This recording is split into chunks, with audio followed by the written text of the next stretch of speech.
Let me be clear. They hated each other, and it was unbelievably real. Wow.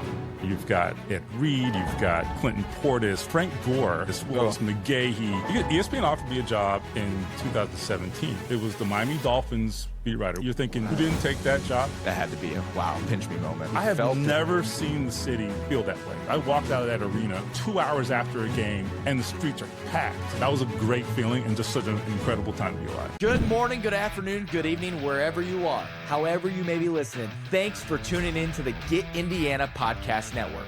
My name is Dominic Miranda, and I've been covering sports for nearly a decade, most of which right here in Indianapolis. This is the Get In Sports Podcast. We're going to be covering everything in the Hoosier State, high school, college, pro, in the sports capital of the universe, in the greatest state on planet Earth. Thanks so much for coming on this journey with us. Let's get into it. On today's episode of Get In Sports, yet another premier guest. I don't know why. We just keep bamboozling people. They say yes. I'm not asking questions. I'm happy they're coming. He's been covering the NFL since 2005 and been covering the Indianapolis Colts since 2013 for the Indy Star, The Athletic, and now for the worldwide leader, ESPN, one of the most respected voices on the Indianapolis Colts beat, Stephen Holder. Stephen, thanks for making some time. I know it's your off season, so thank you for coming in. Well, what's left of the offseason? It ain't much, so right. That's fine. Yeah, this will actually go July 31st, so we're going to be in the thick of it by then. So, but I know you're busy. Really appreciate you coming on. Colts training camp, it's almost here, and we're going to get to the boys in blue in a bit for sure. But what we've been doing this summer, we've had, Kevin Bowen and James Boyd and JJ Stankiewicz on, now Stephen Holder. And we've been talking about kind of how you guys got to where you are, because I think what's cool about Indianapolis, and maybe you'd agree, is people really do care who's giving them the news about their favorite sports teams. And it's a very community aspect driven area of sport in the United States. There's no question about it, especially being in the Midwest. But your story did not begin in Indiana, down in Miami, Florida, where you just got back from. Yeah. Is that right? So correct. I want to hear about kind of a young Stephen Holder, where your love affair with sports began, sports writing. I have to imagine the Hurricanes had something to do with it. So Stephen Holder, where did it all begin?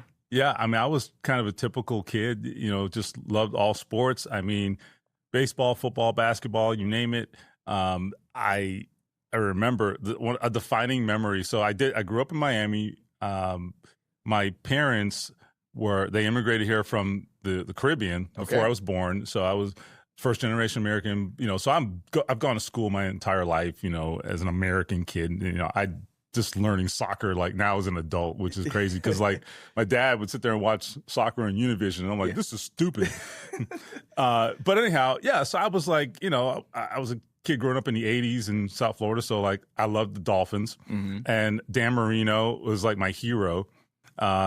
He came to my school one time or something when I was a kid, and we had a bunch of Dolphins visit, and it was like a defining memory of my childhood. But anyway, I'm about to turn 50 years old, and you don't look it. Well, I appreciate that. And to this day, I will never forget this. So we went to church every time the doors were open. That we were that family. And the Dolphins made the Super Bowl 1984, that spectacular season by Dan Marino. And so we would go Sunday morning, but you also had Sunday evening church. Oh, okay. And so it's Super Bowl Sunday. There's no way we're going on Super Bowl Sunday with the Dolphins in the Super Bowl. And my mom made me go. Oh. And I haven't forgiven her to this day. I missed the first half of the game. Oh, man. Well, that's a good mother, though, priorities. But I mean, the Dolphins are in the Super Bowl. She's like, that's stupid football. Who cares about that? And it's American football, not even like real football. So anyway, like, what an awful mother, right? So anyway, they lost, and it's like, I'm like, well, you know what? They'll be back. Yeah. They'll get back to the Super Bowl. We're still waiting. So anyway, I had the Dan Marino and the Marx brothers, Mark Clayton, Mark Duper, for if you're like, 27, you've never even heard of these people, but it was a hell of a time, trust me. Yeah. Dolphins, Hurricanes, as you mentioned. I mean, just a great time to be alive in 1980s South Florida. Yeah. It was really cool, man. And, the Heat came along in, I think, 1988, if I'm not mistaken. And so I had a high school friend whose dad had season tickets, and I would be there like +1 sometimes. So that was cool. That's I'd go awesome. with them. Yeah. We couldn't afford tickets, so just freeload. Yeah, and hey, who among us? You know what I mean? Right. But anyway, yeah. So I did all that. So I say all that to say I was your typical kid, right? And never even thinking about how the sports news got communicated or how it was brought into your living room or any of that. It never occurred to me. You turn on the TV and the game's on, and you turn on ESPN and there's highlights, and I don't know how it happens, right? I never thought about it. This is, interrupt me if I'm going too long here. But, please. I took a yearbook class in high school, like a lot of kids, right? Easy A, let me tell you. And Mrs. Thiebaum, great teacher. And I get done with that class like my sophomore year or something, and she's like, hey, I got this journalism class I teach. You want to take it next year? And I was like, bet. Let me get that easy A too. I didn't get too many A's. So I was like the definition of your average student. So I was like, I will take all A's I can get. Please. And I took it, and I kind of was like, this is kind of interesting. At the end of that junior year, she said, she picked me and a couple other students who she thought had potential. And she said, hey, there's this journalism workshop at the University of Miami this summer, and you should apply. I applied, and somehow they let me in. There you go. And that really opened my eyes. Went down there, spent a couple weeks on campus with the faculty, journalism faculty, and we put together this mock newspaper. And this is one of my favorite stories. I got a lot of stories. But that's why you're here. But this is one of my favorite stories. So I had never written sports up until this point. They said, you like sports? Bet. Let's have you do sports this week. And they're like, hey, we want you to do this story on this high school baseball player we heard about. And they say he's going to be like a high draft pick this year. He's a South Florida high school baseball player. And I was like, all right, doesn't sound hard. Call the guy, interview him, talk with his coach. I think maybe his mom. I can't remember. Anyhow, turns out you may have heard of this guy. His name was Alex Rodriguez. Really? Alex Rodriguez was the first sports story I'd ever written in my life. No Alex way. Rodriguez. What's Alex Rodriguez like as a high school kid? Did we know he was destined? I mean, he was definitely going to be. I think he was like a top 5 pick. I can't remember. Yeah. Maybe number 2. I can't remember. He was a stud from the beginning. He was a big deal. I remember, if you remember Baseball America magazine back in the day, I think he had been on the cover or something like that. So he was a big deal. But I mean, how many baseball prospects have come and gone and you've never heard of them again, right? Right. So that's so cool. Yeah. So I got the bug, and I was like, you know what? I'm in. I ended up a year later going to school there at the University of Miami. Some of those same professors were my professors. The woman who ran it was actually my advisor briefly. So, I mean, I don't know if it was destiny or what have you, but it just really worked out well, man. And I was meant to be there. That's so, and I imagine that's pretty close to where you grew up. I mean, how far was the campus from? Yeah, 30 minutes, 45 minutes from my house. Yeah. Was that a big deal for you staying home too? Or just was it the experience with the workshop that you're like, I mean, this is what I need? Right. I mean, I had a couple other schools I was actually kind of leaning toward. It was a good combination of good school. I liked it there because I had spent time on campus, and they gave you the right amount of financial aid to make it happen. So it was a combination of things. Of course. I would say that, it was a great decision in the end, and you end up where you're supposed to be. Is what I think. I really believe that, and it really was. My lifelong friends come from there, like most of us, who spent time on a university campus. So everything, my wife, her there, so everything. So not bad, right? It's everything good that's come out of your life, my life at least. A lot of it traces to that decision. I mean, we talk about it all the time. We're 2 DePaul guys, and we just had the head coach on talking about Monon Bell and stuff like that, and how you don't understand the decision you make at 18 just sets you up either not great or sets you up amazingly the rest of your life. Right. So that's you can awesome. spend years correcting those mistakes, or you can spend years benefiting from them. Right. Exactly. And so thank God I was on the right side of that ledger, so that's cool. Yeah. I also, I was in a great position there to have journalism experience with a great football team that I could cover and Division I sports. And so that was huge in my development as well. So really, really fortunate, man. It really worked out very well for me. We're talking the heyday of Miami Hurricane football. I mean, do I have this right? In your lifetime, they've won 5 national championships. It's pretty amazing. You had to be pumped, over the moon. I almost saw a 6th. Yeah, almost. Yeah, he kept it very neutral while they went to the. Yeah, he's surrounded by Hoosiers, you see. So it was tough. Except when I was literally at the games in the stands. It was not neutral that night. That's awesome, man. That's really cool, and it's so funny you bring up the Dan Marino, like, oh, we'll be back.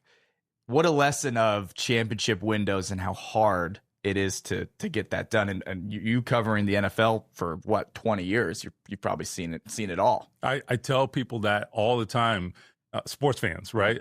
So I remember when the Bengals went to the Super Bowl, which is a crazy thing to say, if you would have said that like 30 years ago, but well, they actually have been the 2. But anyway, the point is, when the Bengals went to the Super Bowl, I think it was at 2021. Yes. I covered that game, and one of my assignments was to write about like how this is just incredible. The Bengals have come out of nowhere and they're in the Super Bowl. Mm-hmm. And I talked to some fans and all that. And one of the sentiments there was like, this is a new era of Bengals football. Like, we are never going to be the same. Right. And they didn't say the words like, we'll be back, we'll be here every year. They didn't say that per se, but there was a little bit of that sentiment in their statements. Yeah. And I have thought about that in the years since, because they haven't even been close. No. And granted, there are reasons for that. I mean, right. Joe Burrow's health primarily, but it is something that sports fans should never forget. Live in the moment, yes, buddy, because you don't know when it's ever going to happen again. Now, you fans, I'm talking to you too, right? I mean, I like your prospects here. You just got, in fact, right? I'm a Lawrence North guy. Yeah, that's right. That's right. Yes, got a little bit of a big prospect there. I was trying to steer him. He's one of my daughter's best friends, but no way, Monshun. But hey, cool. Thanks for nothing. You could have gone to Miami, but I'm happy for him. He's a good kid, and he's going to thrive. But anyway, look, I like your potential at IU, but again, never forget. Okay, like sometimes you get that one bite of the apple, and you better make it count, man. So. No question. And we talk about Jimmy Johnson teams, and then we got Dan Marino, and then you go to Miami. Okay, what's the biggest thing you learned that helped craft your sports journalism? Because it feels like you got the bug. I mean, we're talking to a young Alex Rodriguez. We got the Miami Hurricane football success, the Miami Dolphins success. Now you're in college, really formative years. What did you take away from that experience? How was it for you? Yeah, it's interesting. I learned. I think covering your program in college, particularly a program like that I grew up watching, was a very interesting educational experience for this reason, because it's sometimes a little difficult to separate, your fandom from, your emotions, from the objectivity of like, I got a job to do. If they make a bad decision, we got to be honest about that. If they lose, et cetera. Right. So, I learned, I think at a very young age, how to separate those two things. Yeah. And that is something that's such a valuable lesson, because even if you're not a fan of the team, look, over the years, like you spend a lot of time, you know how it is, right? We spend a lot of time in these rooms with these athletes, with these coaches and what have you. You can't help but like develop some kind of relationship, right, good or bad. You right? want them to succeed. Right. Like I don't sit in the press box and be like, I can't wait for the Colts to lose. Yeah. I hate them. Well, how am I going to smear campaign these guys after this, Right. In fact, like, life's easier when they win. Let's be honest. Way like, easier. They don't hate you. Yeah. So there's no downside to them winning for me. But I would say that you do learn to separate like yourself from whatever. You're just an observer. Yeah. And your job is to document. You're a historian in a weird kind of way. It's not, maybe they're not playing in a historic manner. Yeah, right. But you are kind of on the negative side. Exactly. Either way, it's history. It's going to go in a history book one way or the other. Right. And so, it's the Pacers made history of two kinds in 2 years back to back, right? Yeah. So that's an example. Well, that's the best thing about sports is you never know. Yeah. Right? It's great. I mean, how many Super Bowls did we think Peyton Manning and the Colts were going to win? Exactly. Now it's looking back like, well, it should have been more. But right. you know what I mean? So that's a great point that you make. Yeah. So, anyway, I just think that that's an important lesson. It's something I impress upon young kids that, are aspiring to do what we do. I have that conversation a lot. Like, this is, oh, you want to be a sports writer or a sports journalist? Why? Oh, well, I just love sports. I don't care. Yeah. It doesn't matter. A lot of people love sports.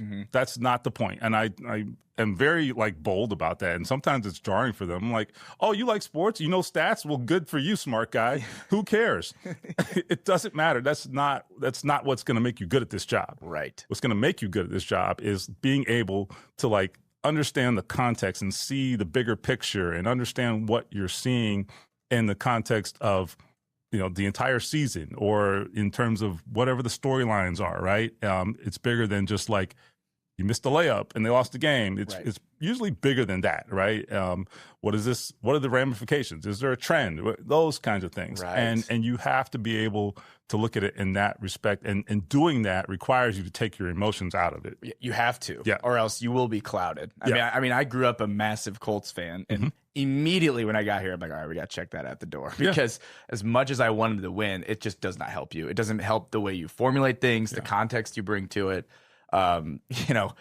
As much as I want them to succeed, if Chris Ballard makes a mistake, we got to talk about it. Yeah. If we're going on a decade of nothing, we got to talk about it. You know what I mean? So that's really interesting. And so you learned that during your time in Miami, and then it's time to get a job, and you get to stay home even longer. Yeah. Miami Herald comes calling. What the first job, no matter if you're making $20,000 a year or $100,000 a year, it's very important. Yeah. And it means a lot. What was that like for you, not only to get that job, but to get it at a very well-renowned paper in the Miami Herald? You get to stay home. What was that experience like? So there's actually, I got to give you the backstory first. Because so the backstory is, I believe my sophomore year, or something like that,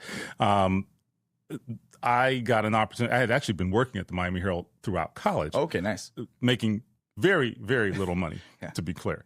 That's another thing you probably tell kids. Yes. If you're in it for the money, leave. Right. The money might come later, but definitely not way upfront. later. Yes. You're going to have some patience. What I would say is, so I had a classmate at Miami who actually was in that high school journalism class as well. We both ended up there in the journalism program. So funny. Anyhow, he ended up, I think, going into public relations later. But what I'd say is, he came to me and said, hey, I got connected with this editor, and they need, kids basically to go out to high school football games and just kind of keep the stats and put together a few paragraphs for the newspaper. Back then, covering high school sports was the thing. We had 2 pages in the newspaper every Saturday morning dedicated to all the, Miami high school football, right? You can imagine. I was just going to say, yeah, absolutely. So, and we will get into a list of guys that I covered in high school in a minute, and it's going to blow your mind. And so, anyhow, he said, "Hey, so I'll give you his number if you want." So I called the guy, Bill Van Smith.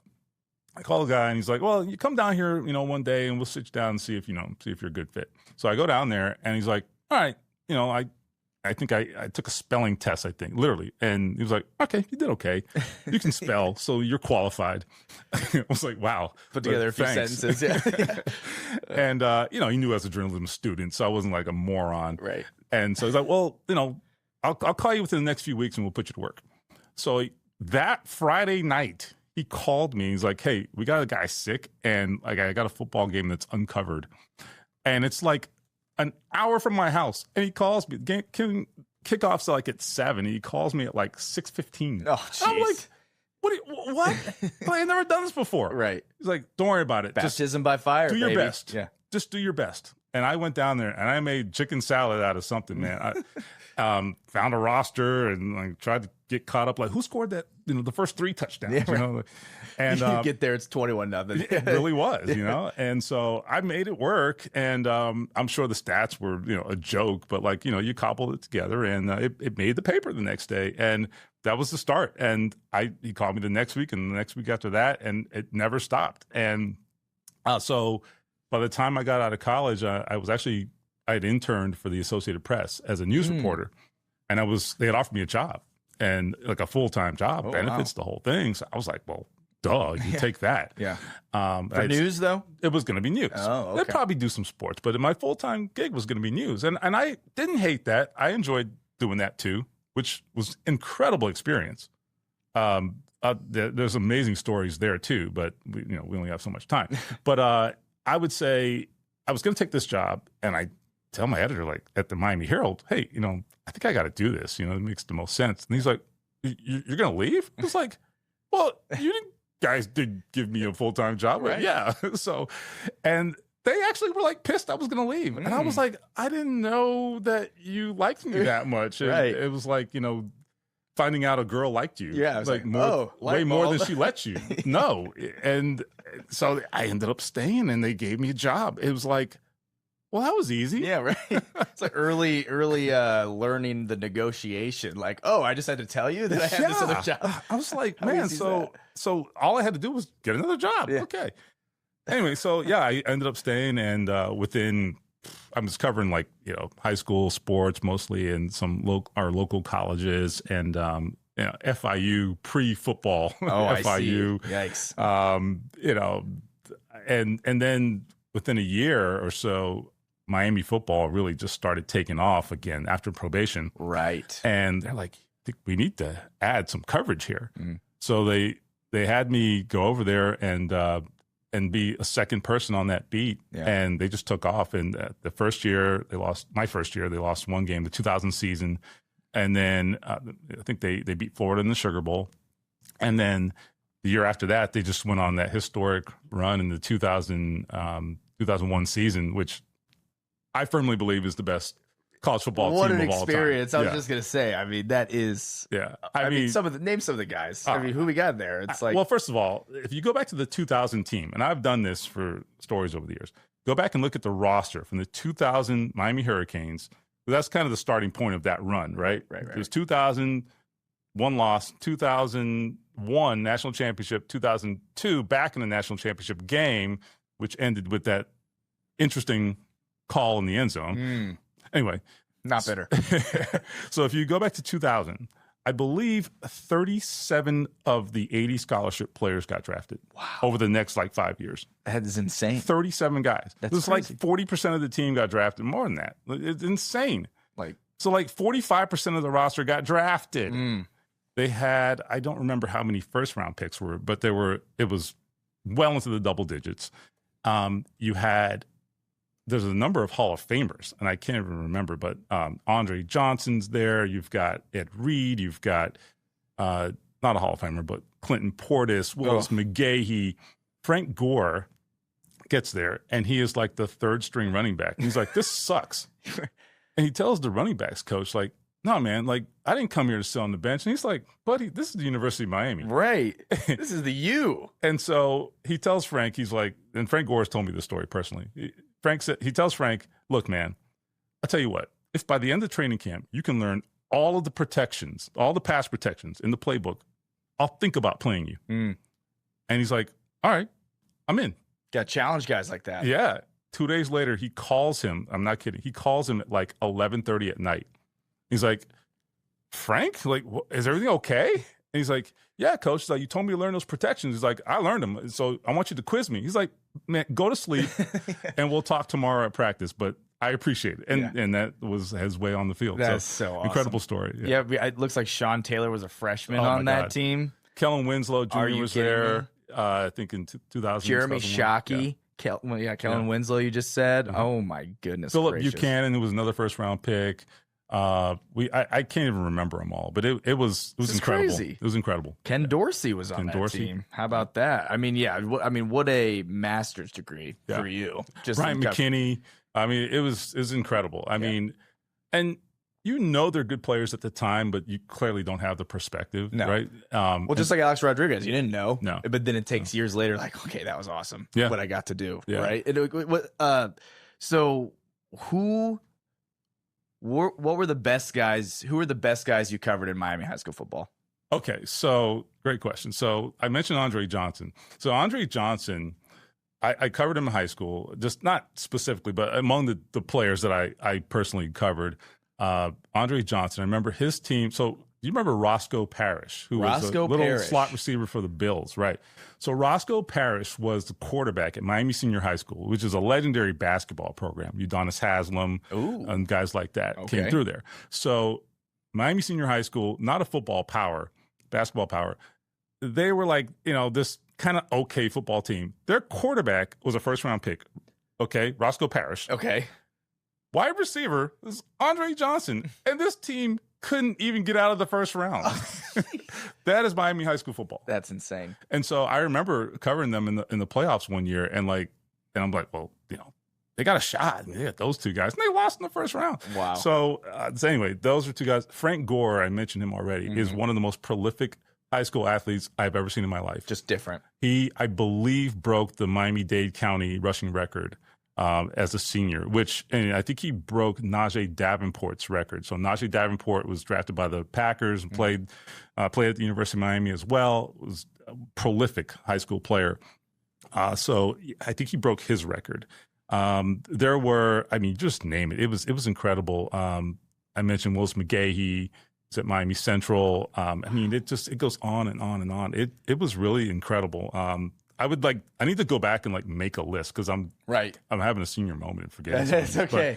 But it's just so many. I worked in Florida a bit, and just in Tallahassee, and that area, South Georgia high school football was unbelievable. But the kids and the teams that would come from Southern Florida, they're just different. Yeah. Santana Moss was another one. Oh my goodness, yeah. And his little brother was on the team too, and he ended up playing at Miami and played in the NFL for a little bit. So it's just, it really was incredible. It was incredible. Cool. That's so cool. So you're covering, I imagine you're quite happy at the Miami Herald covering college sports. Right out of college, what an experience. You're covering Miami Hurricanes, winning national championships, doing the whole thing in your hometown. But I imagine there was some aspirations to do more, right? So you spent 8 years there. Like I said, unbelievable master's degree in the education of sports journalism and sports writing and everything for a huge paper. But then the Tampa Bay Times come calling. And was it St. Pete Times at that back point? Then, okay. Correct, yes. So in 2005, and this is where covering the NFL begins.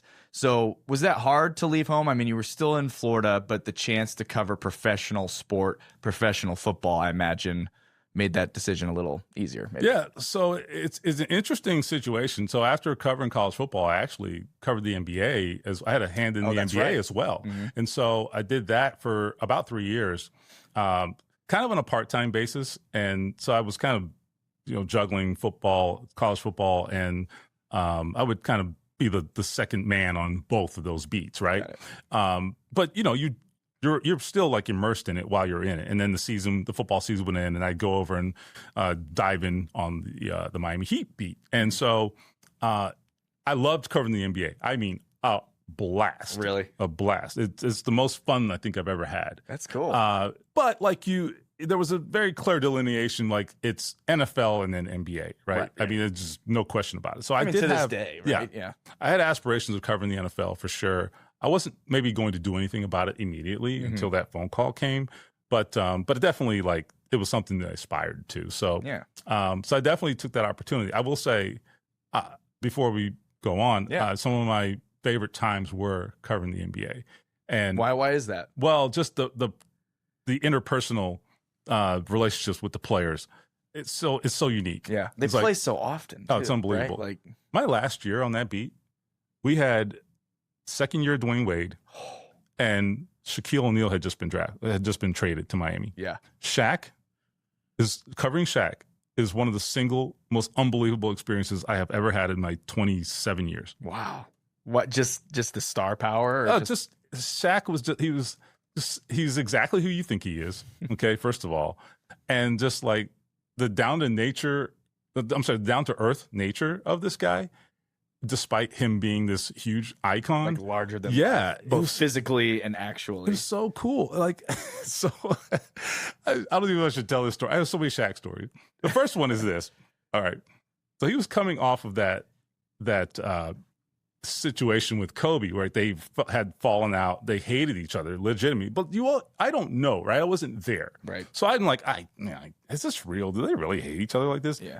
Let me be clear. They hated each other. Really? And it was unbelievably real. To the point, there are things I cannot repeat. Okay. That Shaq told me.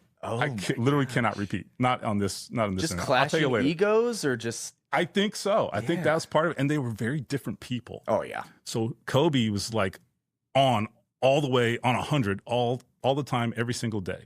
Shaq was literally Shaq would play himself into shape in the season.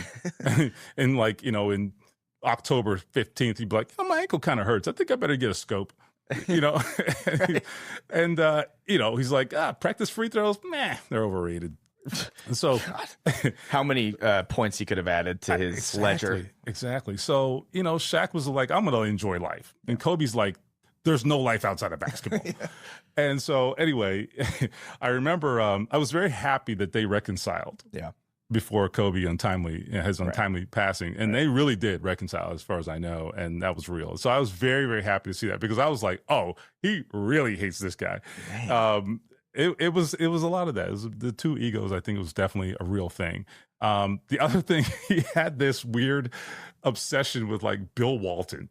Because Bill Walton was considered one of the best big men of all time. And if you know Shaq, like Shaq really cares about the history of the game and where he ranks in the history of the game. So I'm sitting in the locker room one time. Eddie Jones, the old Laker and Temple star. You remember Eddie Jones? Eddie Jones was my guy. And like I used to hang out in the locker room with Eddie Jones. And we would never talk about basketball. He'd be talking to me about his cars and all this crap. He was a big Dolphins fan. Okay, there you go. He grew up in South Florida. All right. And so I'm hanging out with Eddie Jones in the locker room just like before some like Wednesday night game against Milwaukee or something. Nobody's in the locker room. Everybody's just like, half asleep in the training room. And me and him are sitting there. Shaq walks in and he's got the NBA encyclopedia in his hand. Remember those things? Oh, yeah.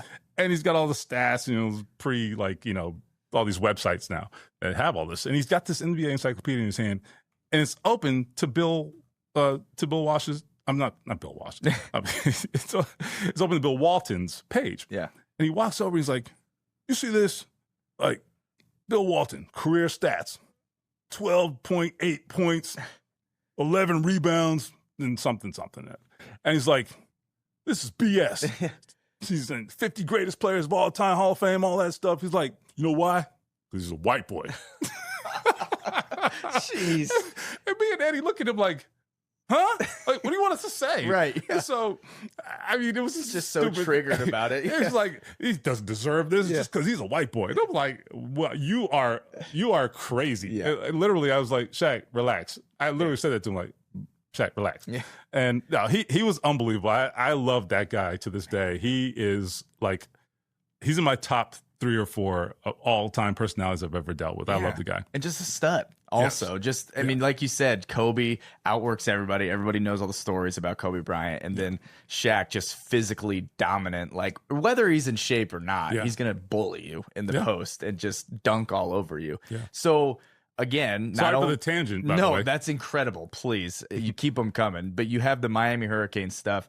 Miami Heat. And so did you leave right before they won the whole thing? I did. Oh, man. But happily or luckily, I got assigned to cover their run to the finals the following year for my newspaper in Tampa Bay. They know you're from Miami. It's like they were like, "Oh, wait, you could do this." Yeah. So I'd gone to Tampa Bay. I started covering the Buccaneers in 2005, and this Cadillac Williams rookie seasons. That was fun.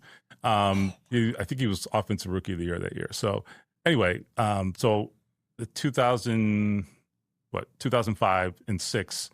Heat going that run to the finals with Shaq, and Dwayne Wade comes of age. Yeah. And I got to go back and all the guys, and it was weird. It was like I spent so much time with them the previous 4 years. All the guys were like, "Where you been, man?" Like, I was like, "Oh, they didn't tell you I left." Yeah. And so, and I remember people seem to like you, Steve. You got to let people know you're leaving. I have a way of fooling them, man. So.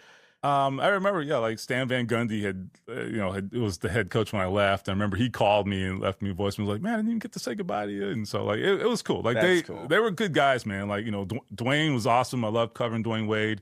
I remember he met my son a couple times and like, to this day, like, he still remembers that. He was like, 2 years old, right. 3 years old or something, but he's like, there's a picture somewhere of him and Dwayne Wade. Cool. So like, it's just really cool experiences, man. So, but Tampa Bay was definitely like a new experience. The NFL was so different. It just feels bigger, right? Yes. It feels more serious and like, it's like, oh, this is not like, a Wednesday night, back to back in the NBA. Right. Every game just feels like it matters no matter what the record is. So that was a shift, but in a good way, it's a different approach. The locker room feels different. Everything feels different, you know. I got to cover John Gruden, who is my biggest fan ever. He loves me. Oh, yeah. No, he hates my guts. Ouch. It's okay. Like, he never let it show. Right. But, like, I know. Like, in our private moments, it was like, oh, this guy really hates me. But that's okay. Like, it's not like he gets a lot. I mean, he kind of had that. Yeah. You know what I mean? So. Listen, I always tell people, like, every interaction I have, like, you know, there are a lot of times people don't want to tell you no, or they want to let you down easy, or like they feel maybe, you know, they don't want to be honest with you, that they just don't want to talk to you or something. And I almost feel like telling them, and I have told some people, believe me, I have been told no by far bigger personalities than you. Yeah. It's okay. Yeah. You're not hurting my feelings. I had Pat Riley tell me to go to hell one time, right? Well, I'll be okay. Again, not surprising. But and he liked me. Yeah. So it's fine, right? I mean, we are very used to being told no. Mm-hmm. It's okay. So, but no, it was a really cool experience. And that was, I think, where I really started to figure out, like, who I was. I did one thing full time, and you start to understand, like, what it means to really, like, own a beat and that kind of thing. So that was a really cool experience. That's so important. And that I get jealous just working for a local TV. Like, I wish so badly we had the staff that, okay, you're the IU basketball beat, you're the Colts beat, because you're there every day, and it's just different than, like, you know, one day I'm covering the 500, the next the Fever, the next the Colts, and like, yeah, you're there, and they know you, but you're not every single event for that team. I think that's so important, and that's why they respect those type of guys and gals who do that on a full-time basis. But what did you learn? And you mentioned coming of age in Tampa, and I imagine too, and correct me if I'm wrong, but getting out of your hometown, it's, I mean, not far, but you go to Tampa and you're on your own and you stay there for 13 years covering the NFL. That had to be awesome. Yeah. I mean, I was there for 8 years, and then I think what happened is, like, you really develop, like, a reputation, I guess, for lack of a better word, because, like, in South Florida, I was kind of like, I mean, I don't know, but you didn't have social media back then, so it's harder to know, like, you know, what people think about you and all that kind of thing. True, but maybe for the better, right? Right, which is fine. I don't need to know that, but, like, you do have a sense, like, the longer you do this and the more people associate you with a particular team or sport, they start to know who you are, and, you know, they understand, they know a little about you, that type of thing. I don't think I was that ingrained, right? In my early years working at the Miami Herald, you get to a place where you're only covering one sport, and you do it for a long period of time, like I did there in Tampa Bay. Then, you know, you become synonymous with that team, and the fans of that team know you, and, you know, you become, you know, sort of an authority. So that was definitely a nice experience. And I think, but it comes with a big responsibility, right? Because, of course, you know, people, like, when they come to you, they're like, well, Stephen Holder reported that. It got to have some validity, right? So, like, don't be wrong. Yeah, right. Right. Yeah. So, you know, so that's an interesting part of it too. But no, I really enjoyed it. And I think you do have to get away from home at some point. It wasn't why I went. Yeah. But I think getting away from home, away from the teams you grew up around, you know, can help, you know, be formative for you as well. Yeah, and I imagine those two experiences in two major cities covering major teams really crafted what it meant to build sources, to build relationships, to be trustworthy to your. I mean, these are two huge, well-renowned papers, and you're covering the biggest things in those places, right? Yeah. I mean, that had to be huge for you. It's funny. Most people don't realize that, like, when I went to Tampa Bay in 2005, I mean, the Tampa Bay Times was the biggest newspaper in Florida. Really? It was a little bigger than the Miami Herald. How about that? Had a higher circulation. Now they have probably no circulation, right? Because we're not doing that anymore. But you know, we have it's a different delivery now, right? It's delivered online. But the point is, it was in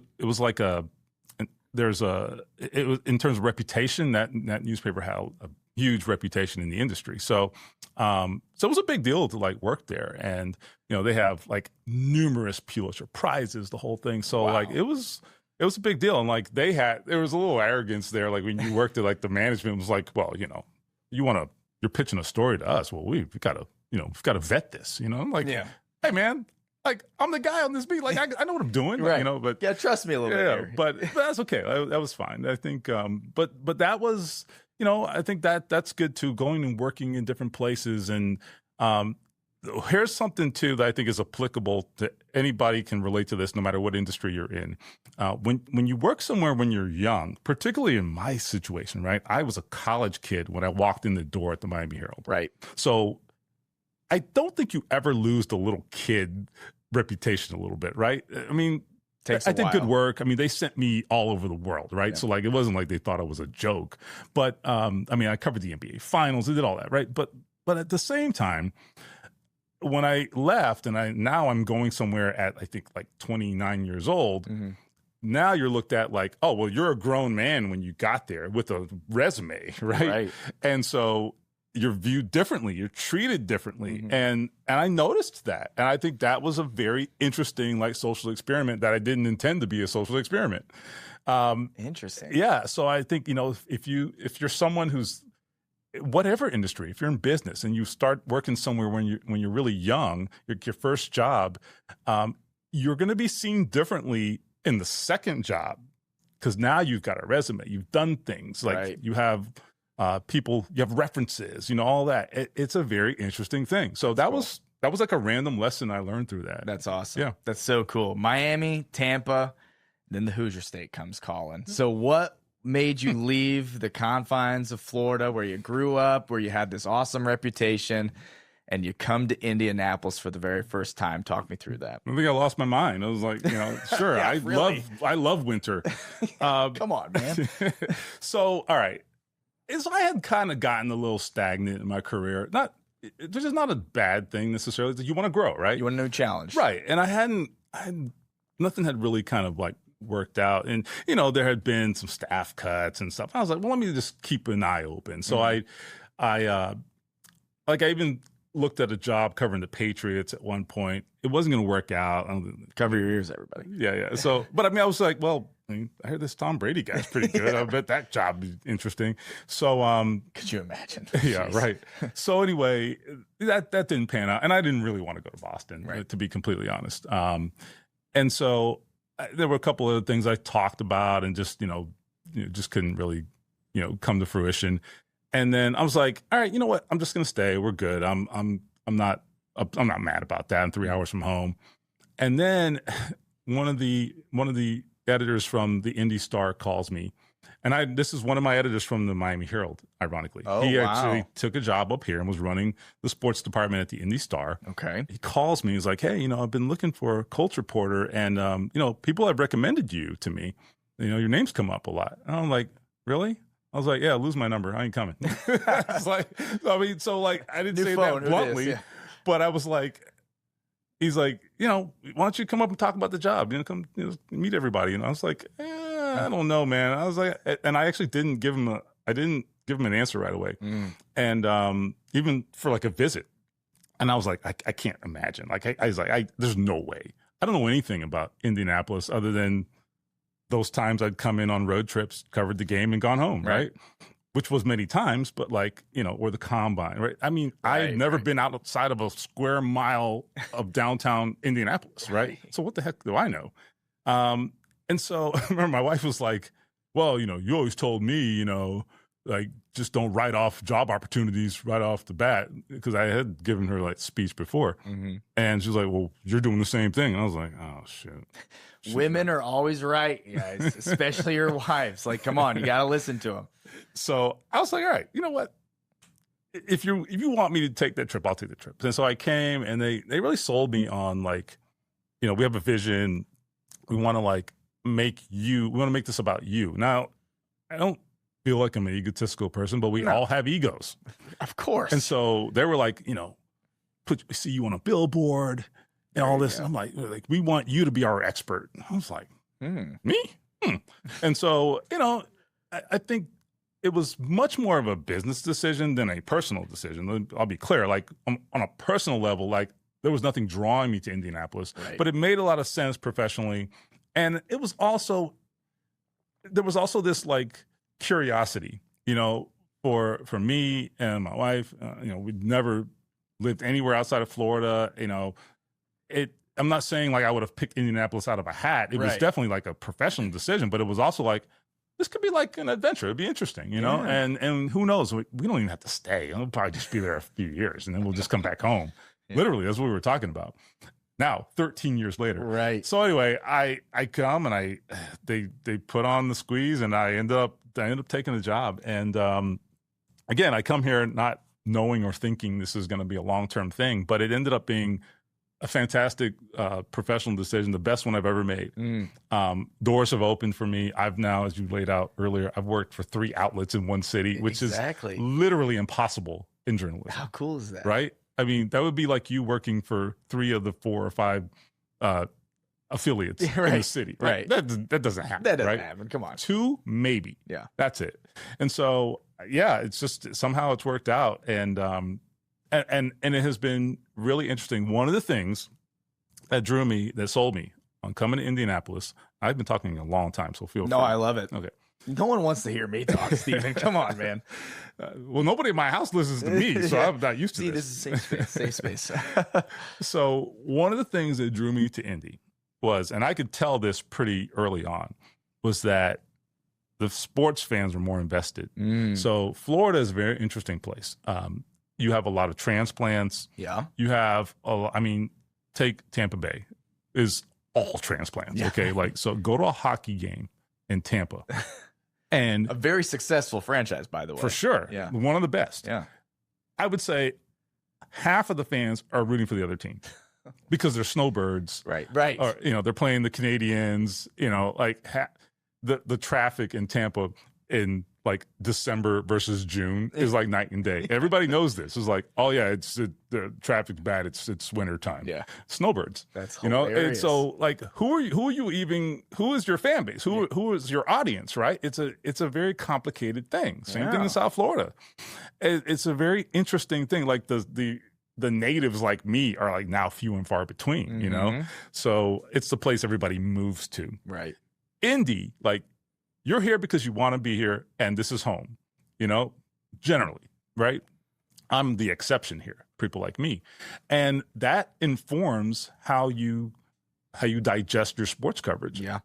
And I found that to be the case very early on. Like, oh, like these people really care. I was like, yo, what is happening? So, but isn't that where you want to be? Yeah, that was great. Yeah. That's why it worked, and that's why it was so important to them. Like, we got to get a good experienced reporter because like this audience really cares. And I was like, all right, yeah, whatever. But no, they were right. And so now, you're walking through Costco and people are like, oh man, I listened to your podcast, or I saw you on station X or what have you. Yeah. And I'm like, man, people, they're really paying attention here. Yeah. And so like, it was just very different. And again, by the time I arrived here, now you're a much more experienced reporter. So that same effect I talked about earlier, where, you walk in the door with a little bit of a, with some cachet. Yeah. I had even more of it by that point. Right. So now it's like, oh no, this guy's like, he's a real reporter. Right. I was like, guess I am. Yeah. So no, so anyway, that's awesome. I did not know how it would go. I had no expectations, good or bad. But that stuck out to you right away. Because I was going to ask you impression of Indianapolis, just professionally and then personally. Yeah. So of course I had no experience like living here. I mean, I knew like my experience in Indianapolis to that point consisted of like, sitting in the lobby at the Marriott. Yeah, right. You know what I mean? So yeah, what a city. I mean, right. It's great. I heard there's a big steakhouse here, So that's funny. I did, fortunately, I had already had my St. Elmo's cocktail sauce experience by then. Got it. So I had many years ago at the Combine, before moving to Indy, had some colleagues who duped me and were like, oh, I see. Yeah, get some of that sauce. It's really, scoop it up big. Take a big bite. Yeah, the whole thing, And so I was a pro on that by the time I got here. So I didn't fall for that banana in the tailpipe. So I was, in that respect, experienced in Indianapolis. That's awesome. But it was definitely like interesting because the Midwest is so different. And I was going to say, culturally speaking, 100%. Yeah. But it was like, you realize like, you think you know a lot about the world, and then you realize when you live somewhere, you don't know anything. Yeah. And so I would like learn like, or I'd pick up on different terms like, pop, like what pop. Nobody says that. Nope. What's wrong with you people? Yeah. And so just little things like that. It's just so different. Or even just, this is such a stupid thing, but like I remember driving down to Louisville one time and I was like, man, we're 2 hours away from another state. That's so crazy. You know? Well, Florida's huge. I know. I remember driving, driving to Cincinnati once. I'm like, I got here in 90 minutes. That's crazy. Yeah. You know, I couldn't wrap my mind around the fact that you live 90 minutes from a state line. I grew up 6 hours from the state line, you know? So it'd be like growing up in like, you know, the middle of California, you know? So little stupid stuff like that sticks with me. And, you know, even just like how, you know, the seasons, that was another thing. Like, you know, I grew up in like basically a 10-month summer my entire life. And I obviously traveled all over the place, but I'd never lived anywhere that had winter. So I moved here. And the first winter we're here is a historic winter. Oh, no. It is awful. We had that was the year of the Colts Chiefs like historic playoff game, right? Yes. That game, I remember that night everybody had to rush home because the blizzard was coming. Mm-hmm. And the next, I think, like 4 days, Indianapolis basically shut down. Yeah. It was that bad. They couldn't melt the ice because it was a cold snap behind the blizzard. They could not melt the ice on the road. And the mayor's like, yeah, we're done. Yeah. Everybody stay home. Not like even wow. And so well, welcome to Indiana, man. I was like, I hate this place. Take me home. And now it's so funny. Now I have, you know, you climatize really quick. Yeah. Now I just came back from back home and I'm like, oh my God, I hate the summer here. It's so hot. It's so hot. I mean, funny. In Miami, you know. Right. It was so humid. I'm like, I went outside, you know, like get the mail or something at my parents' house. And I'm like sweating by the time I get back to the door. And I'm just like, how do people live here? How did you do it? You lived here, dummy. You know, but anyway. That's awesome. Yeah, but Indy's just like, it's big enough. I tell people this all the time. Like, it's big enough to be a city, but small enough to not feel like a big city. Right. Which is kind of like, it's the smallest place I've ever lived, right? And I'm always like a big city guy, you know, like, you know, my grandparents, I spent part of my childhood in New York with them, you know, that kind of thing. So like, I'm a city guy. I'm never moving to a small town. I just can't do it, right? But this it made me adapt a little bit, but also like, it was a good thing because it's like, you know, it can be so overwhelming, like just traffic and just like the bigness of it all. Right. Sometimes it's just like, sometimes it's okay to just like go places and like, you feel like, oh, I know somebody who knows this person. I can call in a favor or what have you. You know, exactly. It's like, it makes the city much more accessible to you. And I don't mean traffic wise, it's just in terms of like who you can connect with, things like that. I like that part about Indy, you know, there's so many intersections with people and relationships that way that you would not have in a bigger market, you know, but it also is a big enough market that we have big time sports and it matters, you know? So I love that mix. It matters so deeply. Yeah. That's such a good point. Not that it doesn't in other places. It just, when you're in the Midwest, this is what you got. This is all you got. Yeah. And you grew up and your parents and your parents' parents. And it's a different kind of fandom, man. Like, you know, like the people the fans who really became like Colts fans during the Peyton Manning era. Two things. Number one, like the reason they're really disappointed right now is because they grew up, and I mean, you're probably part of that. Yes, that you rolled era, out of right? bed to 12, 13 wins. Right. Come on. So like they can't accept like we're going to win 8 games every year. Yeah. What are we doing here? Right. What are we doing? Right. Maybe that's just it. Like, and I get it. Yeah. You know what I mean? It's like if you grew up in Chicago in the 90s, you know what I mean? With Michael Jordan, you know, like you said, rolling out of bed to 60 wins. Yeah. You're not accepting a 40-win season. No. You know, so a couple years maybe, but 10, 20 years, you're like, what is going on here? And 40 might be pushing it some years for them. But my point is, like, I had to I had to learn the history. I mean, I knew it, like, I knew what happened and when they won playoff games and all that, but you don't understand it. Right. And that was actually a very interesting thing as a reporter, and you've worked in other markets, you know this, right? Like you have to learn that market, the people and how they think and how they understand their team and view their team. I didn't know any of that.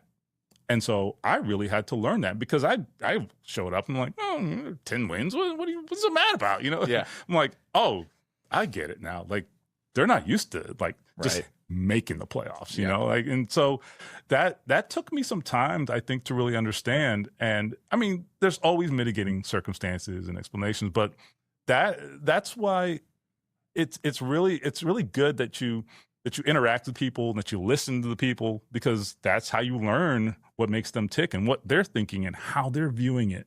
Right. And your coverage should reflect that. Yeah, absolutely. That's such a good way of putting it, because you cover teams differently in LA than Florida, than Boston, than the Midwest, right? And it's helped me being from here, because it's just kind of ingrained. For those who aren't, you have to learn it. Yeah. And it's just interesting. It makes you connect with your audience, and they trust you. And that's a huge thing in this industry. And we'll talk about the Colts here very briefly. But I do want to talk about getting to The Athletic, to ESPN. When you joined The Athletic, it was kind of newly established. So you were kind of ground floor there of this new.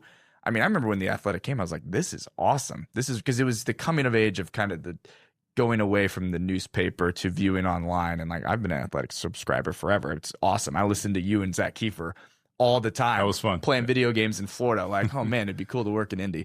Funny how things work. But and I got to meet, if you would have told me at like 20 years old, hey, you're going to be having a podcast with Stephen Holder, I'd be like, okay, yeah, that's not happening. No way. So this is pretty cool. But what was that getting into The Athletic? And then after that, you know, whether a kid wants to admit it or not, we all dream of working for the worldwide leader in ESPN. So you work for The Athletic, and like you mentioned, Indy Star, Athletic, ESPN in like a 10-year time span, basically. So how did all that work, and how were those experiences for you? Yeah. So, excuse me. I think this is correct. I think I was the first hire by The Athletic in Indianapolis. And it's weird too, because I'm not saying I'm the only person they tried to hire. Yeah. They were coming into the market, and they had been in other places, a few other places, obviously California, and I forget where else were the early markets, Philly, and so some other markets.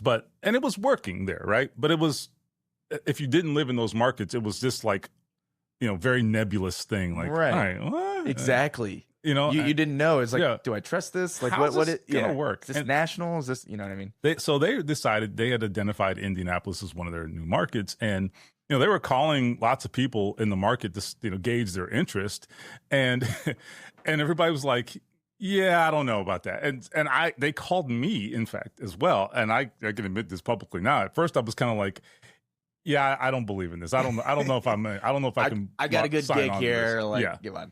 I don't know if I can sign on to this. Yeah, you know." And I was like, I went about my business. I was like, I'm perfectly happy, you know. And so, if you're gonna leave, it's like, you know, you don't want to feel like you're taking a risk, right? So I remember they eventually called me back. I'm like, hey, you know, we wanted to revisit this with you, and I was like, all right, well, they're pretty persistent. Maybe I should hear them out. And so I started talking to them, and I started talking to people who worked there, colleagues in the industry, and I had been some really like accomplished reporters who had made the jump in some of those markets. Yeah, Marcus Thompson covers. Who's in the Bay Area in California, who's, you know, is one of the most respected reporters in that market, and is like, you know, a guy who, you know, he's the guy who's like a direct line to Steph Curry, you know what I mean, that kind of thing. And like Marcus was like, dude, you got to do it. I'm telling you, you got to do it. And I was like, really? He's like, I'm telling you, man. He's like, it's the best decision I've ever made. I was like, wow. And so that really made an impression on me. Another friend of mine in the Philly market, same message. He was like, you know, dude, you got to do it. They saw it early. Yeah. And so I started no one told me this is a terrible idea. No one I talked to was like, don't do it. Yeah. And obviously they're biased. They were working there, but these are people I knew personally, right? They're not going to steer you wrong. And so I took the leap, and yeah, I mean, they did right by me, and they paid me fairly, which in our industry is like, it's hard to get a big raise, man. You know what I'm saying? I was like, all right, you're going to pay me more money, and I get to work less and do the stories I want to do? Right. I'm like, maybe I'll take this chance. Yeah, a lot of freedom, it feels like. Yeah. Yeah. And the early days of The Athletic, it was like heaven. Yeah. It was unstructured. Yeah. It was like, do whatever you want. But buy a plane ticket, go wherever you want. But you're so right. It was some of the most respected people. Like, I just remember getting my first experience, Chicago Cubs beat reporter, and I'm like, I mean, this guy is good. And if he believes in it, you know what I mean? So, well, how cool. And they wanted you to craft your own approach to the beat. Yeah. And so they allowed you to be you.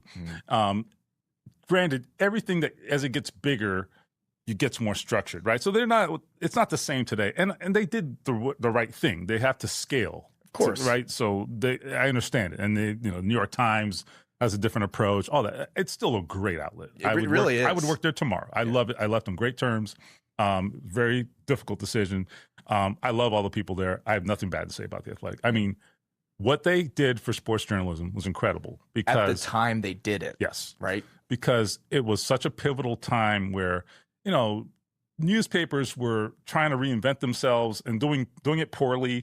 And it's a difficult business. The media business is a really difficult business. I know people always have takes about, the media sucks and all that. And some things about the media do suck, right?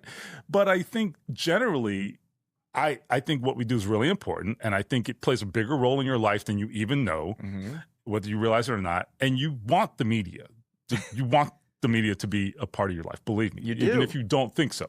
And so, but we were losing a lot of that at that time, right? And I think The Athletic stepped in at such a great time where, as a sports fan, you now, in at least the markets they were in, you now had access to, hopefully, the top reporters in that market, basically unburdened by, being able to do what they wanted to do. Or being told what to do. Yeah. I mean, it went from working for a daily newspaper, right, which is a different approach where you got to fill a product every day. You have to cover every little sprained ankle, every morsel of news, right, every transaction. The Athletics was like, we don't care about like the practice squad move. Yeah. Don't you ever send that in. We don't want it. Tweet it and go on with your life. Right. And that's literally how I approached it. And so I spent my time and effort on the stuff that mattered. Right. And one story that I am really proud of, I remember Darius Leonard had just been drafted that year.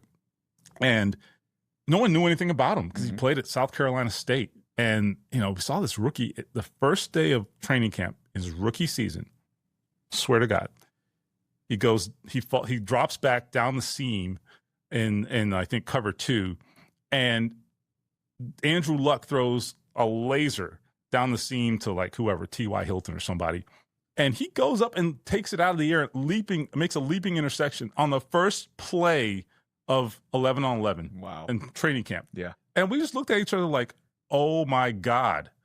That was the first play he made in training camp. Who is this kid? And I mean, I thought he was a good fit on paper, but I didn't know. I didn't watch South Carolina State football. And so by week 2, I mean, he was setting franchise records for tackles. I mean, it was incredible. So anyway, I told myself, like, got to tell this guy a story, but I don't know what it is. What is his story? So I would just like, kind of work my way over to his locker while we were in the locker room. And while the other reporters were having to chase the quarterback or whoever was talking on that day, I knew, like, I don't have to write a story today. I should work on something big. Right. And so I'd go over and talk to him. And every time I go over there, he'd like drop another like bombshell on me. Like, well, when my brother died, I'm like, huh? And then he's like, I had this other brother that played for the Saints in the Super Bowl run. And I was like, wait, what? And, talking about his story and how he got to where he is. And, after like 3 or 4 times of this, I realized, oh my God, I got an incredible story here. Right. And what a great guy to tell the story. If you know anything about Darius, he is as passionate as they come, right? Yeah, so, best. It ended up being just an incredible story. And everyone eventually wrote about him, but I was the first one to be able to get that opportunity to tell his story and in the format, in this new format in The Athletic. And I just remember the impact that story had on people who were like, who is this kid? And then I was like, oh, here's who he is. Yeah, right. And they were like, oh, not only is he incredible, his story is unbelievable. Right. So, and then he endears himself to everybody because of you telling that story and how rewarding, right? Absolutely. Absolutely. I really enjoy that part of the job. And it's a big responsibility. Of course. I think that, if someone's going to open up to you to tell their story, which can't be more personal than that. They're telling their story, right? Yeah. But they're putting themselves in your hands. Yeah. That is a big responsibility. So this is not to say you never screw up, never make a mistake, or don't have stories that maybe you would do differently, but you have to take it very seriously, And so, I think a lot of times, we look at I see feedback a lot of times on social media when a story gets written of a very personal nature, and it's like, oh, well, they feel like they're exploiting this person or what have you. What people don't realize is that no one is coerced into any of this. It is somebody entrusting you to tell their story in a very personal way. And I think that is something that you earn, by endearing yourself to them. So everybody's eyes are open, I think, if you're doing it the right way, you know? So I take those really, really personal, and I try to really live up to that expectation. So, but anyway, back to the Athletic. That's a great fantastic story, though. Yeah. I mean, and Darius Leonard, I mean, what those few years, I mean, let's call it a 5-6 year stretch, best in the league at what he did, right? I mean, unbelievable. Okay, so ESPN, you love the Athletic, you love the Indy Star, but it's like continuing to elevate. You don't have to move, I don't think. So you're just like chilling in Indianapolis, and then ESPN comes calling. I believe the departure of Mike Wells made this happen. So how did that happen? Because ESPN, we talked off air, people think one way or the other about ESPN. It's still ESPN, still the worldwide leader. That had to be a wow, pinch me moment. Sure. I mean, so the thing that no one knows is, and this is, people think I'm crazy when I say this, ESPN offered me a job in 2017 when I was at the Indy Star. Oh. Similar job. It was the Miami Dolphins beat writer, which is crazy, right? You're thinking, you didn't take that job? So here's what happened. I did not know that. Yeah. I don't talk about it publicly, but it doesn't matter now. So they had offered me this job in 2017. I would have had to move back to Miami, which, all right, I'm in. But it was bigger than that. That at that point, you've got to take your kids into consideration. Right. And, we'd moved them up here already. And then so now, like 4 years later, we're going, we're moving them again and things like that. So that was a complication. Obviously, economics play into that, a little bit different cost of living. So you're running those numbers and all this stuff. So I don't know. It was a close call. And I ended up saying, you know what, I don't want to move the family right now. It's going to be tough. And I was like, and I'd gone to Bristol and done the whole thing and met everybody, and they were really excited. And I was like, and then I had to tell them no, and I was like, my wife and I just didn't agree on it. And I was like, you know what, let's just don't do it. If we don't feel, if we're not all the way in, let's just don't do it. Yeah. So now you got to call them back and be like, hey, you know what, I don't think I'm going to do it. And I was like, these people are never going to call me ever again. Right. And so then Mike decides he's going to take this faculty job at IU.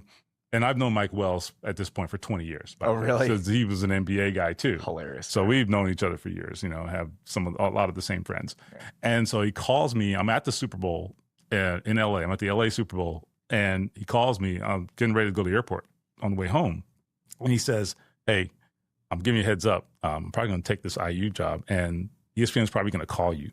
I was like, oh, man. Well, first of all, I didn't know he was leaving. I was like, you're leaving? Yeah. Really? Oh my God. So I'm like, all right, now what am I going to do? So I'm thinking about this the whole time. And we ended up talking, and I wasn't sure because I loved my job at the Athletic.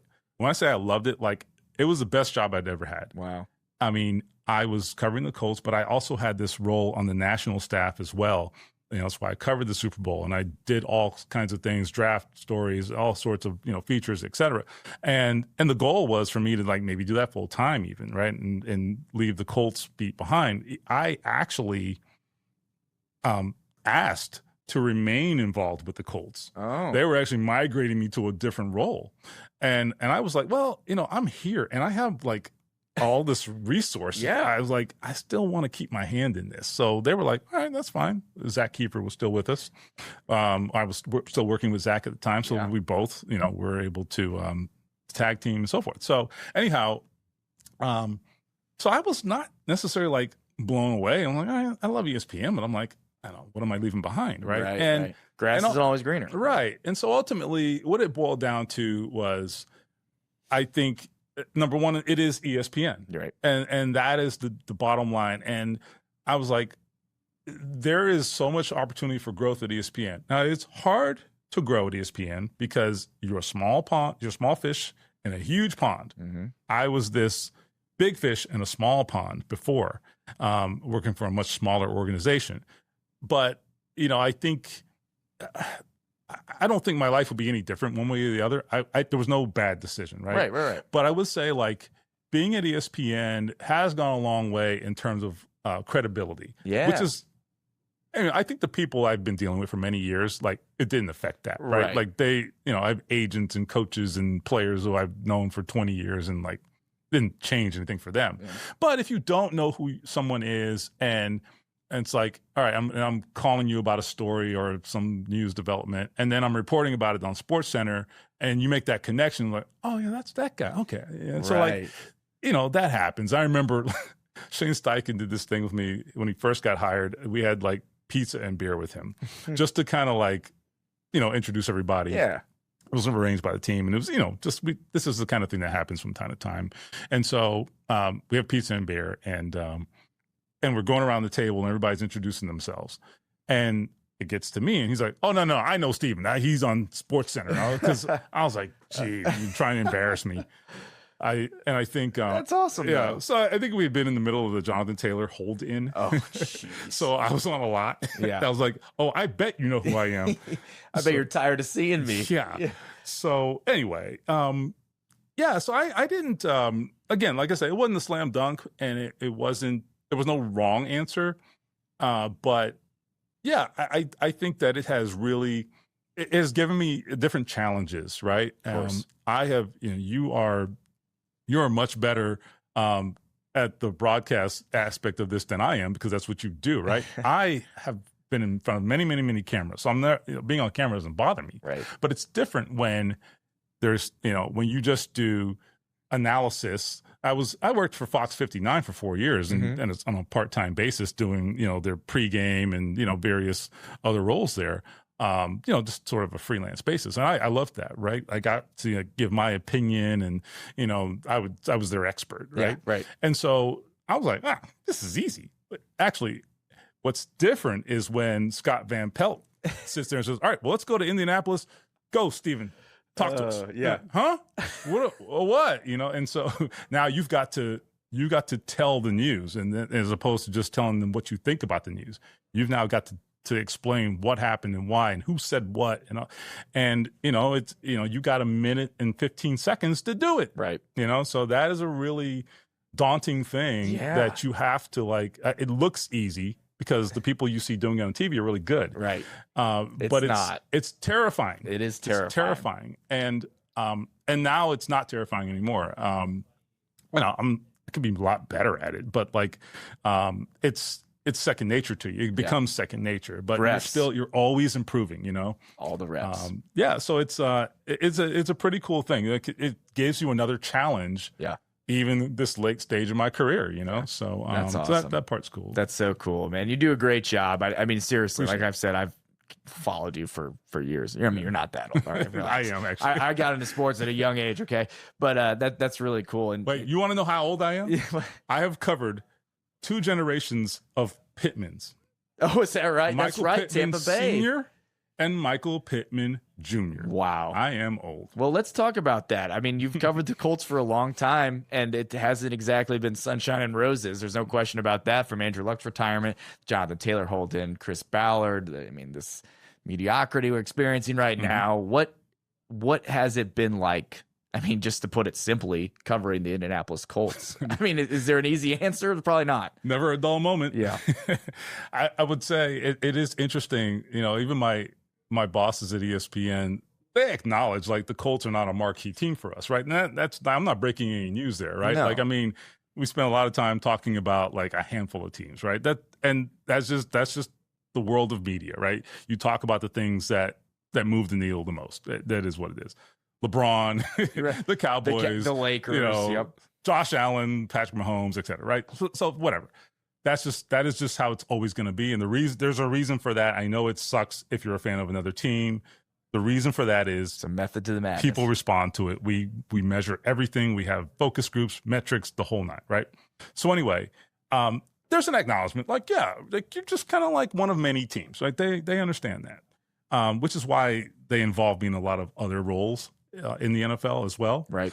But they always say to me, like, but there's just something about the Colts. It's always something crazy. And I'm like, isn't it? Every time. They're like, because the Colts actually drive a fair amount of traffic for us, but it's because it's like some bonkers stuff is happening. I mean, Jim Irsay, Jeff Saturday, Right. Matt Ryan, Carson Wentz, Phillip Rivers. I mean, we're getting to Browns territory with the quarterback jersey, right? Yes. I mean, it's crazy. Yeah.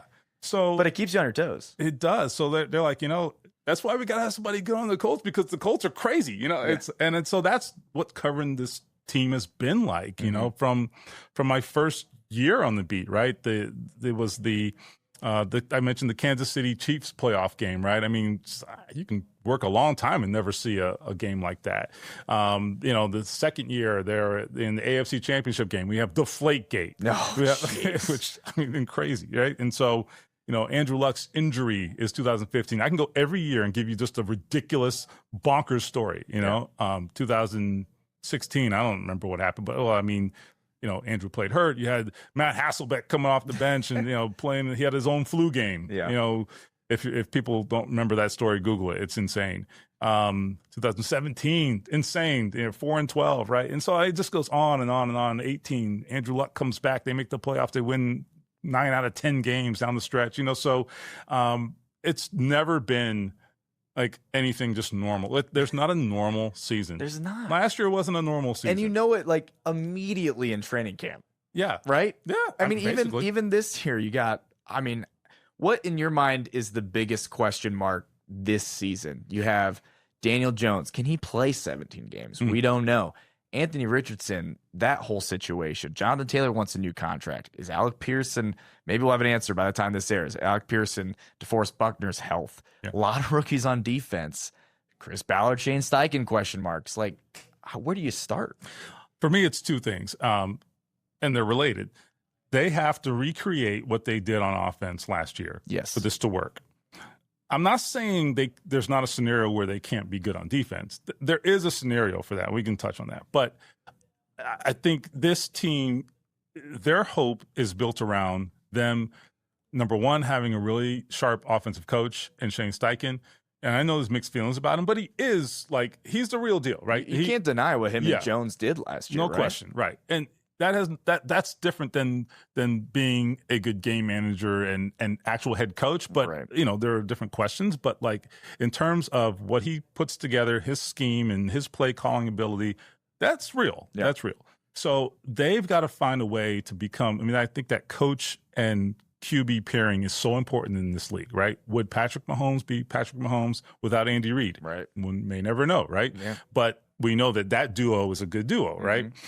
And so you're seeing it with Ben Johnson, right? Caleb Williams. So I think that matters. And I don't know if this will ever, reach those heights, but this pairing, but I think it's a good pairing. And the question is, along with that, can Jones stay healthy? And is he the same guy coming off that injury?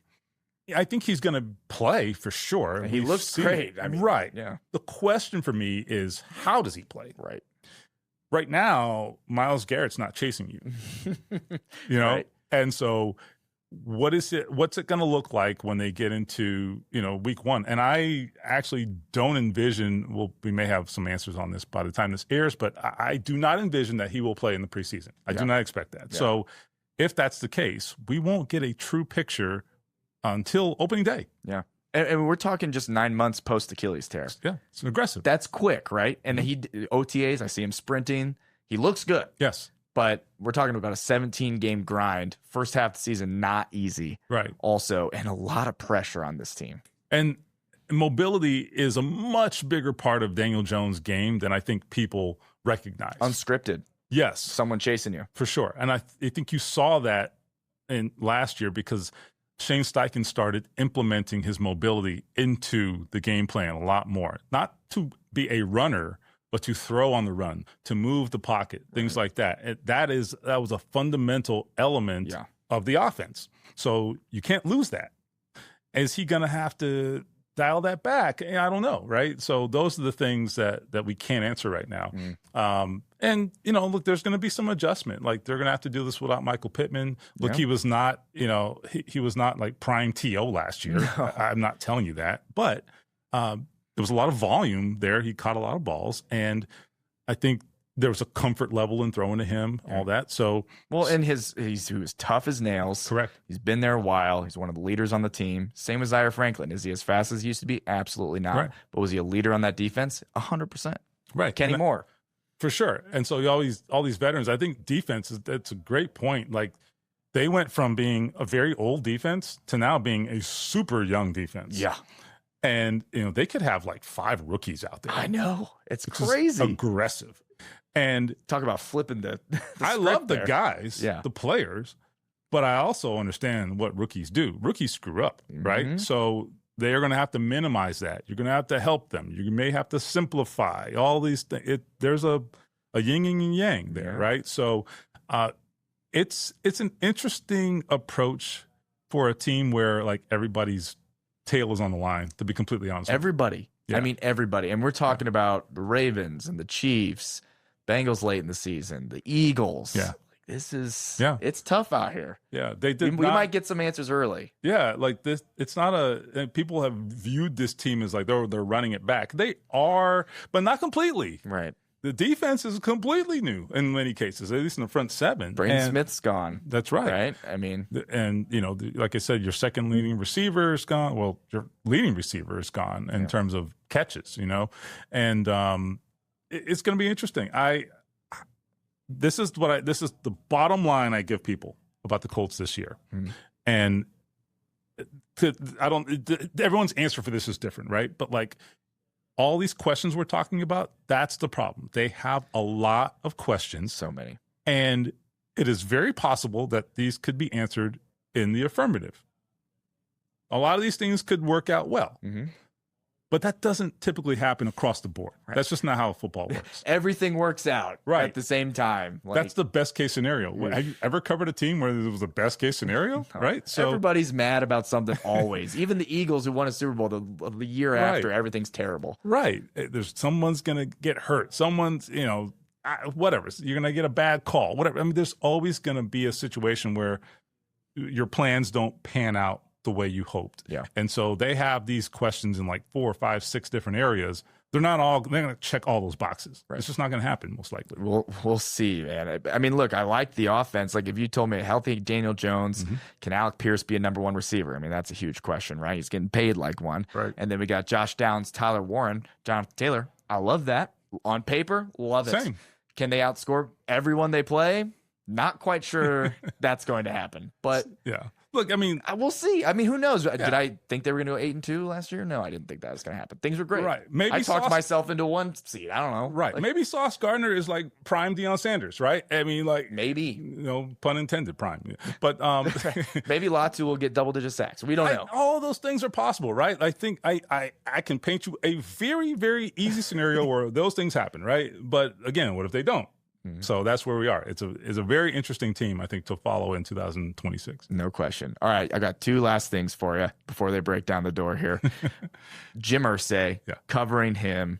What was that like? Because a lot of people don't know the behind the scenes. He gets painted, this way, and for right or for wrong, and deservingly so, maybe not. But you dealt with him personally. So how was that? Well, where to begin, right? First of all, if you put your phone on silent before midnight, you might miss a call. I have literally woken up to voicemails from Jim Irsay. I woken up at like 3 o'clock in the morning and looked at my phone and like, oh, I missed Jim Irsay. That's not good. 12:15, and there's a 3-minute voicemail. So look, he's one of one. I have dealt with many, many owners, most of whom never talk to you, and in the end, I would much rather have the Jim Irsay approach than that approach, because there's no question about where he stood. Now, you may not always agree, you may not always like his management style, but he certainly was very clear about where he stood, and you knew, and you could engage him. And I think I just think that matters a lot. I think that fans are so immersed in these teams, and I think it was relatable to fans, absolutely, for them to see that their owner like really cared. I mean, that's how, if I owned an NFL team, I can look at Jerry Jones and Jim Irsay. I mean, I'd be talking to people all the time. He was a fan. Yeah, I think that's why, like, if you mention Jim Irsay like nationally, there's a different I think, approach than if you talk to a Colts fan about Jim Irsay. I think the Colts fans get Jim Irsay. Yeah. And they understood, like, you know what? He's just a big fan, a very, very rich fan, but a fan, right? I mean, he grew up with this, And look, I could criticize a lot of decisions he made for sure, right? Like, I mean, why are you firing a coach in the middle of the season and hiring Jeff Saturday? What? Why? Huh? But oh my goodness. Be that as it may, right? I mean, you can't. I think the good outweighed the bad. There's no question about it, right? I mean, the Peyton Manning decision alone, and I mean the decision to bring Peyton Manning to Indy, not the one to send him elsewhere. But I mean, look, the Ryan Leaf versus Peyton Manning debate. I don't know how close that ever was, but like, that was a Jim Irsay decision. And he was like, we're taking that guy. Like, this is Bill Polian. No, this is not a conversation, right? And so was it Bill Polian? I can't remember. Yeah, I think so. Yeah. So, So I think those kinds of things. He also, Jim Irsay, besides being an incredible storyteller, he would tell you stories sometimes, and you'd be like, there's no way this is true. Midway through, you're like, what? And then you go and you Google it, and it really happened. Yeah. Like how his dad fired a coach on the team bus after a game or something, about how a Cessna plane crashed in the upper deck of Three Rivers Stadium after a Colts Steelers game one time in the 70s. And I was like, BS. There is no way this is true. I Googled it. It happened. Oh, my word. I was like, what? I was like, there's no way. And so stuff like that. So he's great about that. But the other thing is, like, he understood football, like really understood football. And his daughters do too. They do too, yes. Much more than people give them credit for. Carly in particular, man, like I know the question's about Jim, but like Carly is, in that regard, is very much like her father. Yeah. Like, she understands and wants to understand all the permutations from a football perspective. Like, she just loves ball, know? And, but yeah, Jim had instincts, he'd like press his coach and GM, like, well, wait a minute, you said this, but what about that? Right. And I think a lot of owners just defer because they're like, well, I don't know, man. Yeah. So they just defer. And if it's a bad decision, then the bad decision just goes through, right? Jim would be like, well, wait. Let's take a step back, because I've been through this before, back in 1986, when X, Y, and Z happened, right? So I think that made him a very good owner, Nothing if not informed. Yes. Don't you want your owner to be that way? 100%. But no, he's one of one. I will never cover anybody like Jim Irsay ever again. And maybe that's a good thing, right? Who knows? Depends on if it's 12:15 a.m. or not. Right. That's really cool. And yeah, Stephen, this has been great. I mean, just learning about the Irsays, covering the Colts, your journey. I can't thank you enough. This is awesome. But last thing I asked all my guests, and we kind of talked about it earlier, but what makes sports special in Indiana? I think it's the fact that it means more here. I mean, like, I'll give you an example. Like, you watch that Knicks coverage after the finals, and I get that New York is a melting pot and the people from all over the world, but the New Yorkers, like, it's like the greatest thing that ever happened to them, right? Like, there's so much pride in their city and all that. There's a lot of that same sentiment here. Like, I mean, imagine if the Pacers ever won a title. Could you imagine? They were this close. I know. Talk about that one bite at the apple. But the point is, like, I just think that Indianapolis is such an easy place to just overlook, right, from the outside, right? I was that person before I moved here. I'm like, Indianapolis, who cares? Yeah, it's such an easy place to overlook. No one, there's not, there are a bunch of like social media posts, Indianapolis or whatever. It's not trending, and so I think when you see that success from one of the teams that you cried over as a kid, and it's in your town that no one seemed to care about. That's why I think that Pacers run, man, like the city, I have never seen the city feel that way. Mm-hmm. I walked out of that arena. I covered that series. I walked out of that arena 2 hours after a game, and the streets are packed. Yeah.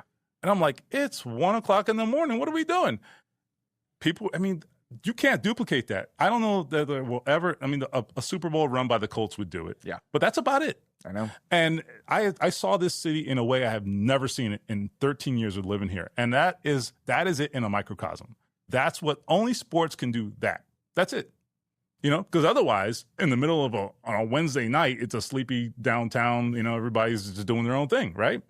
That was one of one. And that is a situation, a scenario you can't duplicate unless you have something that brings everybody together and gets everybody just amped up and excited, no matter who you are, race, creed, otherwise. Yep. I wish you could bottle that. I know. That was a great feeling and just such an incredible time to be alive. I'll never forget it. One of the best things I've ever had the opportunity to cover, and why I think we got into sports. Yeah. Unifying 100%. Excitement, happiness, good vibes, people coming together. Yeah. And that's how we're going to end this right here. Steven, this was awesome. Thank you. We're going to have a lot of fun at our Colts camp. Hopefully it's not too hot. Hopefully nothing crazy is happening, but inevitably it will. That's Steven Holder of ESPN. He's the man. Hope you listen to this because you will not regret it. That's Get In Sports. I'm Dom Miranda. We will see you next time.